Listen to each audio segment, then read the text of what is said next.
Calling Yuji Itadori's family tree complicated is an understatement. Not only was it revealed that he was Sukuna's nephew, but a finger was sealed in him at birth, which made Yuji a perfect vessel. We all thought what Megami felt in the first chapter was just a remnant curse energy rubbed off on Yuji due to touching Sukuna's finger. But it was the real thing. However, things get even more puzzling because Yuji has 9 other brothers and 3 parents. I'm confused right now, G. Don't worry, we are going to break down everything step by step, starting with the most normal person in his family, Wasuke Itadori. He is the one who raised our MC, as Yuji revealed to Junpei that he doesn't remember his parents at all, which means they were dead, just like his grandpa claimed they would be if Jin proceeded to bang his wife. Wasuke was left with no friends and family apart from Yuji, so when he was on his deathbed, Yuji went to great lengths to take care of him, despite both of them sharing a similar nature of being stubborn yet caring.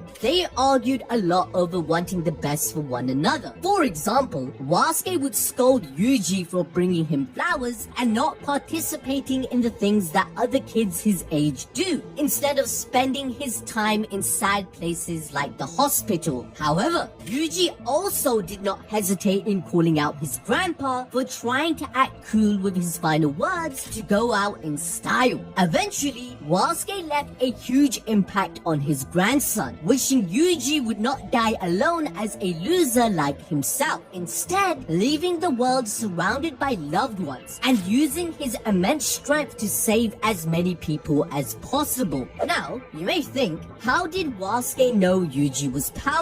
Well, he was extremely famous at school, having the name of Tiger of West Junior High, and could casually break world records without curse energy, which his grandpa knew about. His final words leave a curse upon Yuji, in which he pursues the goal of a good death, and it's actually a trigger that he remembers multiple times in the story. For instance, in chapter 1, right before he saves Megami, Yuji thinks back to his grandpa's words. The death I face now and grandpa's, how are they different? As he believes Wasuke passed away peacefully, and yet he told Yuji to not end up like him. This pushes Yuji to put himself in danger, as the life of a sorcerer is depressing and unfair, and achieving a peaceful death is almost impossible, as we learn throughout the story. Yuji's grandpa became a cornerstone to his character development, as his words appear again in chapter 143 when he wanted to give up after the Shibuya incident.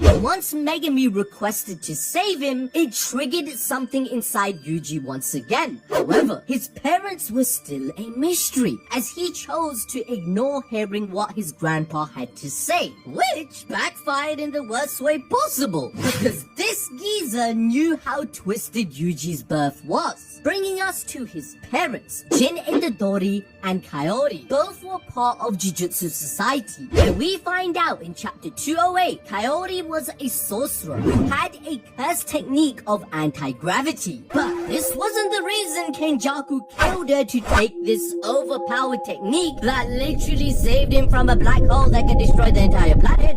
No. Instead, he wanted to smash Jin Itadori with her body. So after being killed and revived by Yuta, Yuji's near-death experience triggers a memory of his birth, and he dreams of being a baby held by his father. And Wasuke tells Jin to stop smashing Kenjaku because it will cause him to die. However, Jin wanted a child more than anything and did not listen. The Kenjutsu was just too good, and his love for Kaori overpowered his rationality. As a result, Jin Itadori replied to Wasuke that he should not say such things in front of a newborn Yuji, who would remember the conversation. It turns out Kenjaku took over, and given how his curse technique functions, Jin Itadori would feel like his wife was alive again. So we have to cut him some slack. brain transplant allows Kenjaku to swap bodies even if they are dead. This technique leaves a stitch scar across the forehead because it cannot heal due to a binding vow revealed in Jujutsu Kaisen's official fanbook. Now, if you didn't know that, reward me with a like on the video and subscribe, please. Now, once Kenjaku was inside Kaori Itadori's body, he gained access to her curse energy and all her memories. This allowed him to replicate Kaori's behavior, conversations, and more. For example, Sukuna did the same thing to Hana Kurusu, using Megami's memories in chapter 213, exploiting her love for him. The crazy thing is, even the Six Eyes cannot recognize Kenjaku as an imposter. So how could Yuji's father? Love made him blind, which, as Gojo stated, is the most twisted curse of all. This resulted in Kenjaku orchestrating everything, as we learned through chapter 257 that he also possessed one of Sukuna's fingers that was sealed into Yuji whilst pregnant, to ensure he was a perfect vessel and cage for Sukuna. 16 years later, Kenjaku planted another finger at Yuji's school, which led to Sasaki from the occult club being endangered, and the sequence of events that forced Yuji's hand to eat another finger. This links to Kenjaku's statement in chapter 222 that not everyone has the courage to put their own life on the line, but if their hand is forced by someone else, they have no choice but to take action towards their ideals. So given that Yuji said he was scared of death in chapter 1 but remembered his grandfather's words, he was left with no choice but to save Megami and reach the ideal his father set his path on. And let's not forget, during the Culling Games, Kenjaku thanked Sasaki for being Yuji's friend in high school, revealing that he had been watching his son all along. In his twisted way, Kenjaku pointed out that Sasaki created the perfect opportunity for him to manipulate Yuji. But that raises two questions. Number one, why did Kenjaku want to create Yuji, and how does he have 9 brothers? Well, in chapter 202, Kenjaku wondered what would happen if he could advance cursed spirits to a higher level. 150 years ago, Kenjaku became Narutoshi Kamo and attempted to create a superior race, a crossbreed between humans and cursed spirits. He undertook cruel experiments on a woman with a special genetic makeup in order to create these perfect hybrids by forcing her to undergo multiple pregnancies. This led to the birth of 9 death-painting cursed wombs. These fetuses had 3 parents, the woman, a cursed spirit,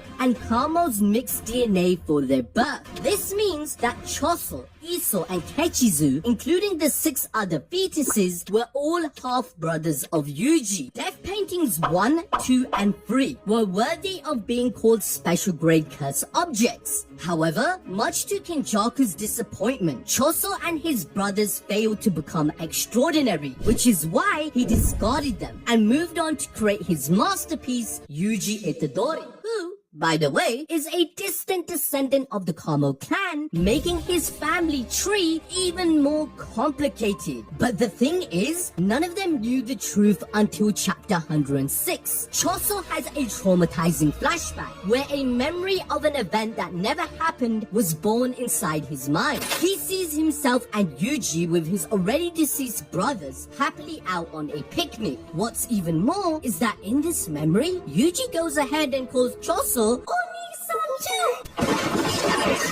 From then on, Choso didn't hesitate to protect his brother, thanks to his unique ability to sense them no matter how far they are. So in chapter 135, it was clear as day that Yuji is Choso's brother because he felt he was in danger. Now let me answer your second question regarding Yuji's complicated family tree. Why did Kenjaku need to use Jin Itadori's ding dong to make his masterpiece? Well, in many ways, Yuji was the chess piece Kenjaku needed to set his tragic plan into motion, because this time, instead of just combining his DNA with just some random people, he chose the family line of the King of Curses, Sukuna himself. Kenjaku claimed that Sukuna is the strongest sorcerer in history in chapter 187, even after losing to 2 Six Eyes users in his past bodies and experiencing sorcery for 600 years at at this point, he realized that all these eras he's lived in cannot produce someone as powerful. Thus,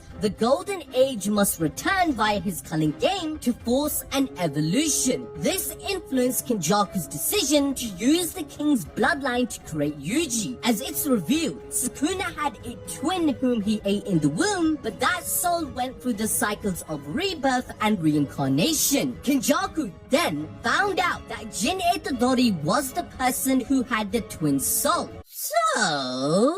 he took the body of Jin Itadori's wife and said, "Nah, I take back shots." As a result, Yuji's father indirectly shared the same soul with Sukuna, as Jujutsu considers twins as two halves of one, which was a bad omen. The reason for this is because, as Mai puts it, to gain something, you have to sacrifice something. As a result, since Maki and Mai share the same soul, Mai could use a curse technique, but Maki couldn't, and she was restricted from becoming stronger no matter how hard she would try. This is why Sukuna states that he rejected the fate of being a twin. Hence, to not die of starvation, he sacrificed his brother, which explains why Sukuna possesses such great power and an unsettling desire for human flesh. Having said all that, this insane circumstance resulted in incredible power within Yuji. Gojo mentioned in chapter 2 that Yuji suppressing Sukuna's soul is an ability that appears only once in 1,000 years. And since 80% of genetics plays a role in a sorcerer's potential, we now understand why Yuji has a special grade body and the potential to match the king's strength. Gojo also claimed in chapter 12 that Sukuna's curse technique was imbued in Yuji's body and he can use it as his own, which he eventually does. Having said that, Sukuna's presence in Yuji's body turned him into a cursed object soaked in his energy, which is why he could devour the remaining brothers he had, who were stored as fetuses. This unlocked another power-up, gaining blood manipulation, and his reverse curse technique became superior. However, that's not all. What about the finger Yuji was sealed with? How come Sukuna didn't reincarnate immediately at birth or at a better time?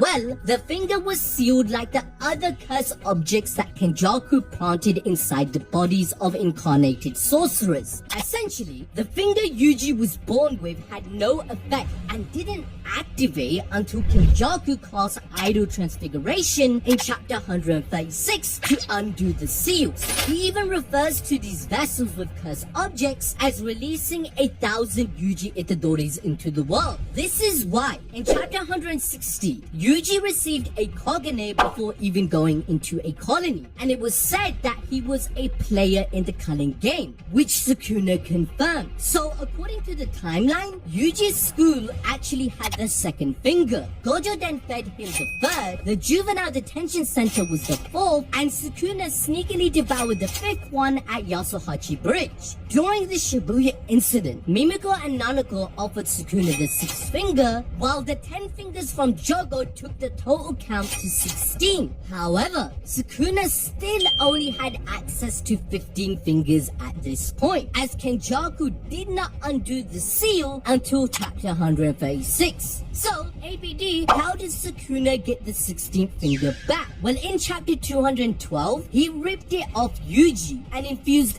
everything into one finger to feed Megami and switch vessels. This makes sense of Uruume feeding Sukuna only 3 more fingers in chapter 222, making the count 19 again, whilst Yuta has the last one since Rika ate it. Now, to enjoy more peak fiction, learn the story and powers of the strongest 13 demon lords. In that time, I got reincarnated as a slime. You won't regret it.